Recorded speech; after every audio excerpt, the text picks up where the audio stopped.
Well, this is the night for announcements, and I want to start with one, too, before I read. Faye mentioned that I used to teach creative writing at State Fair Community College. This spring marks my 10th year to be retired. Probably the only thing that would bring me out of retirement has done that, and I'm going to be teaching a lifelong learning class at the college on the 4 Tuesday nights of October called The Poem and You. Tuesday nights, 6:30 to 8:30. If you know anyone who's interested in dabbling in some poetry, it'll be a workshop format, discussion format. You can talk to me about it or ask me questions about it. It won't be until October. Should be coming out in that little flyer that generally comes out from the college about Labor Day weekend, generally. So anyway, watch for that if you're interested in The Poem and You or know someone who might be. I would like to have the classmate because I've already thought about it quite a bit. So leave you with that thought. And then one less announcement to make. Well, my other announcement tonight is that finally, after all these years of teaching and writing, I finally have gotten in gear and tried to put a collection of poetry together to publish. And so I want to share with you some items from that tonight. And I want to start out, I wasn't planning to do this, but I feel moved to tell you about my acknowledgments page. Because the title of my book will be Throw the Rock, and I'll tell you why in a minute. But I couldn't have thrown the rock without some help. And so I'd like to acknowledge here at Spofest some of you who have been instrumental in helping me to do this. Faith Bemis was kind enough to give me a beautiful photo for the cover, and I appreciate that very much. And also she's written the introduction to the collection. The collection contains 51 poems, by the way, and these are my more serious, my more thought-provoking. They're not all serious, but they are my best stuff, I think, not my silly stuff. If you've been at past Spofest, you know I also do silly, but these are those things I didn't want to be lost forever when the kids are cleaning out the house after I die. So put those in here. I also like to acknowledge Madge because she did my cover graphics, and she also hooked me up with a lady who was able to help me with the formatting, which I didn't really know how to approach, so I appreciate that. Vicki Grove isn't here tonight, but she's read with us several times, and she did a great review for me, made it sound much better than it actually is, and I do appreciate that. And then I have this item. I've listed my acknowledged persons, Faith, Madge, Vicki. And then here's another item. Well-deserved gratitude goes to James Bryant, www.spofest.com. There's our plug. And Fayreen Mays, who worked tirelessly to promote the writing and sharing of poetry in and around our community of Sedalia, Missouri, and who are a constant source of inspiration. And I mean that from the bottom of my heart.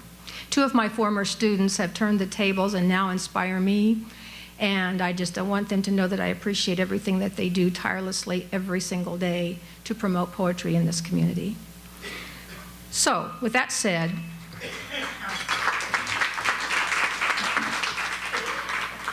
I don't even know when I wrote the poem called Throw the Rock.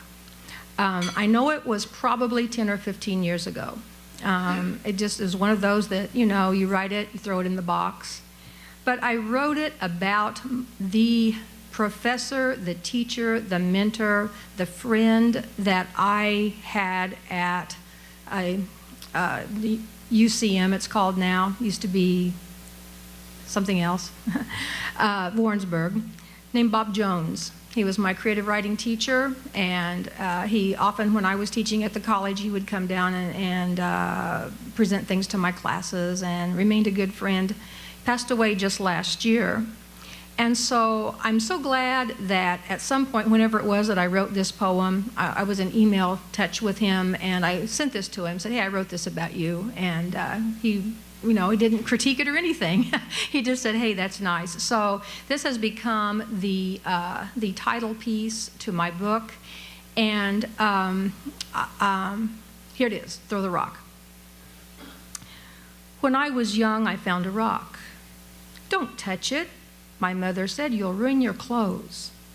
Put it down, said Dad, you'll break a window. Be careful, my friend said. I'll lift it for you. Stack rocks, said my boss, in rows like so. This, said my teachers, is what rocks mean. But you said to me, throw the rock, Debbie. Watch as it sails. Savor its movement. See where it lands.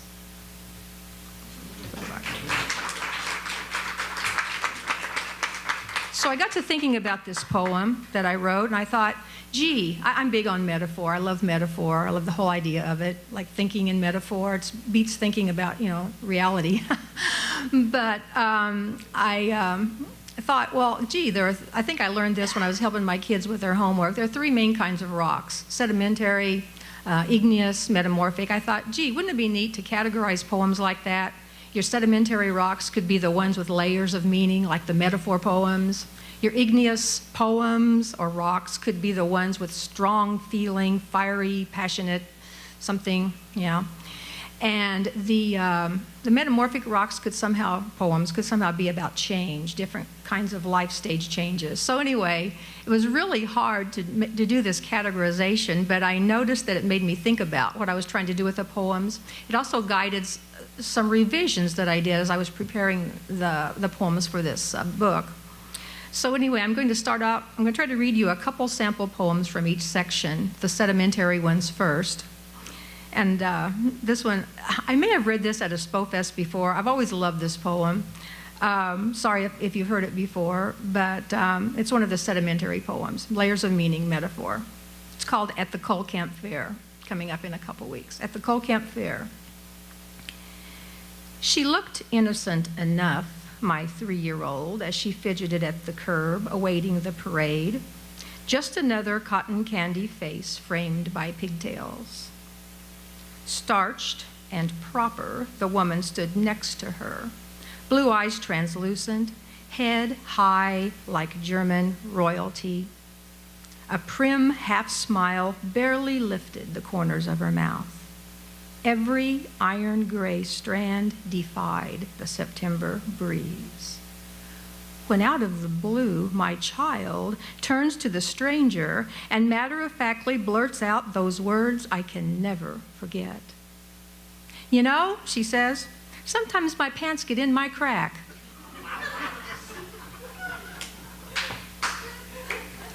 Poems do that too. They reach out of the blue to strangers, making you so painfully aware that they are crude, that they touch secret places, that they are yours.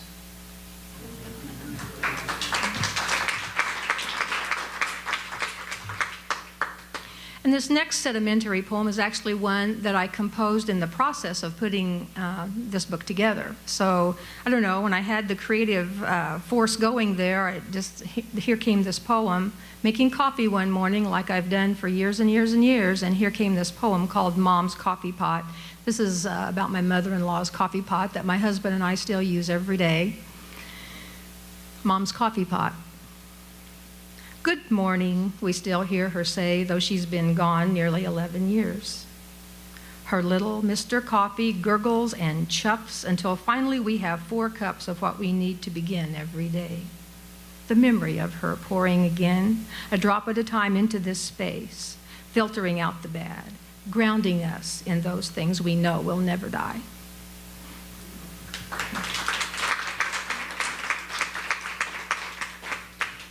Okay, and now some igneous poems for you.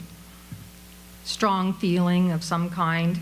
You know, there are poems that are all three. There are poems that are about change, but they're also about strong feeling, and they also use metaphor. So this was really tough. This is, at best, a rudimentary classification, but fun, I think. So anyway, this is an igneous poem, Strong Feeling.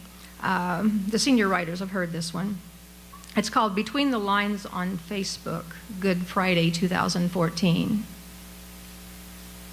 At 5 in the morning, nothing in your news feed screams quite so loud as a suicide note, scrolling nonchalantly among pictures of eggs and bunnies and children in spring pastels. Still, right there between "What Disney hero are you?" and another invitation to play lucky slots, the stark black words shout, "God, forgive me. I can't go on." And finally, goodbye. Other friends have died, left pages live like eerie gravestones my eyes stroll by from time to time. But this, I think, will be different. A despair I am somehow invited to share, a deathbed I attend from miles away.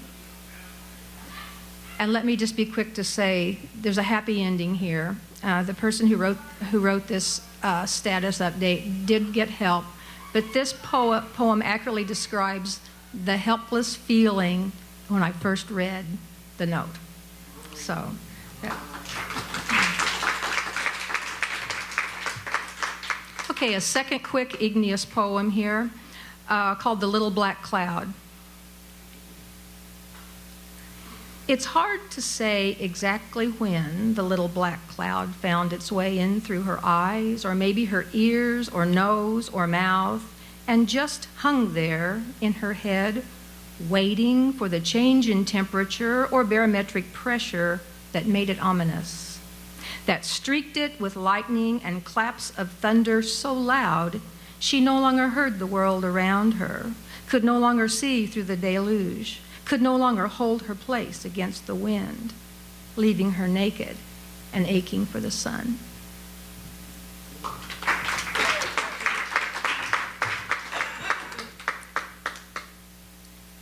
And finally, a couple quick metamorphic poems about change. This first one, Farm Auction, I wrote this years and years ago, probably back in the 80s when Gary and I went to a farm auction down by Lincoln, I think it was. Farm auction. Gutted shells of the old buildings stand hollow, no longer home to the family of implements lining the cow path to the barn. Under the oak where 6 boys once romped barefoot, her iron skillets and kettles vie for wagon space with yellow-orange leaves. Emptiness echoes inside the house. From the porch swing groaning low and slow, they watch the auctioneer nod and point, holding up one at a time the little pieces of their lives. A bandana hanky tucked under the left suspender of his Levi bib splashes red on blue and gray plaid flannel. A worn shawl hugs the shoulders of her cotton dress, and her thin, crooked fingers alternately twist, then smooth the apron stained with generations of tomato juice. The colonel's final cries ride the brisk air across dust and gravel. No merchandise removed until settled for, the sign says. She clears her throat and removes her glasses. He spits tobacco juice into the clematis. Then she rises to sweep the floor, and he to mend the fence on the back 40.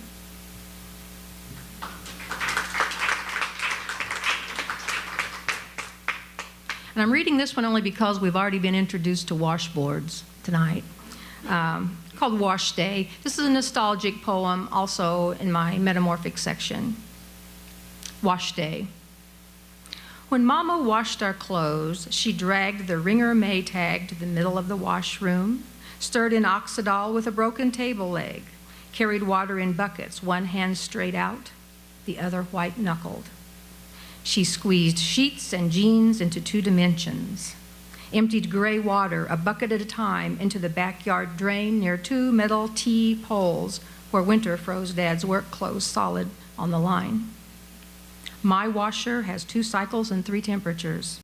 It fills, washes, drains, spins, 3 knobs do it all. My child will never hear the morning roar, feel the whole house shake, taste the salty memory of the hot water smell of Mondays.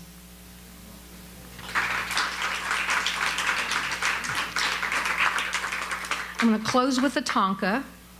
This is the one I wrote for Faye. Like she, I found an old haiku and added a couple lines to it. And this kind of sums up what I've tried to do with this collection of poems. It's called 2 Tonkas, but this is just 1 Tonka. Poets write haiku. Locusts, shed their brittle shells high in summer elms. All hearts beat with this desire to leave some small piece behind. Thank you.